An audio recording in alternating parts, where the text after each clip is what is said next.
Yeah, some of these know-it-alls in the drive-by media, columnists, reporters, so-called conservatives are having to begrudgingly admit that Trump got a hell of a lot done this year over incredible and against incredible odds. Share details of that with you when we get back. Hey, let me ask you another thing. I just got an email from our old buddy Seton Motley out there. This is a good observation. I thought Trump was this gigantic populist. You know, how many conservative blogs out there rip into Trump and Trump's voters for being a bunch of populists? A populist would never have presided over a corporate tax rate reduction of this size. Corporations are the problem. They take their jobs overseas. They close down American manufacturing, and a populist president exists to punish them and make sure they don't do it. And Trump was said to be an anti-capitalist because he was such a populist. All during the campaign, during the transition, after Trump was inaugurated, all these so-called wizards of smart and so many conservative blogs kept ragging on Trump as being a populist and his voters being populists. And now, you can't get more capitalistic than this tax cut.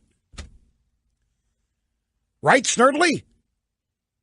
There are so many people so smug for the last year and a half about what they know and about what Trump doesn't know, about who they are, and Trump isn't. And so much of this learned opinion being stood upside down on its head. Try this. This is CNBC speculating. I told you. I make a joke about it. It comes true. A conspiracy between Trump and big business to pay out the bonuses. Well, it is, as they say at law school, sui generis. I mean, but we've never seen a tax code change like this, which is, geez, the money's right in the pockets of the companies. And I think that they do need to share the wealth.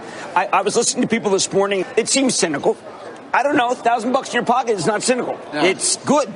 It's good it's a good thing. Do you think there's a coordinated effort, that there was some sort of conversation between some of these companies or some sort of coordinating body that said this is something that might be a good thing for you to consider doing? I don't know. Just curious that I don't think anybody was anticipating it until we saw the announcement from AT&T, and then it was so quickly followed by Wells and Fifth Third, our parent company. But obviously, there's so many others that could be doing the same thing. If it was coordinated, there should have a lot more, right? Six companies. CNBC, Jim Cramer and his crowd, and they're speculating. There had to be collusion, right? This just couldn't happen. We weren't expecting it. Exactly like I just told you. AT&T did it. We were gobsmacked. We were broadsided. They didn't just do this on their own, No, of course not. You see, nothing can happen out of legitimacy. Everybody in this town, everybody in media, everybody is so damn cynical that nothing, especially goodness, cannot be real. Goodness, genuineness, has to be artificial. Why these they wouldn't do this on their own. They're not that nice. They wouldn't do this on their own. They don't think of their employees this way. They had to be told.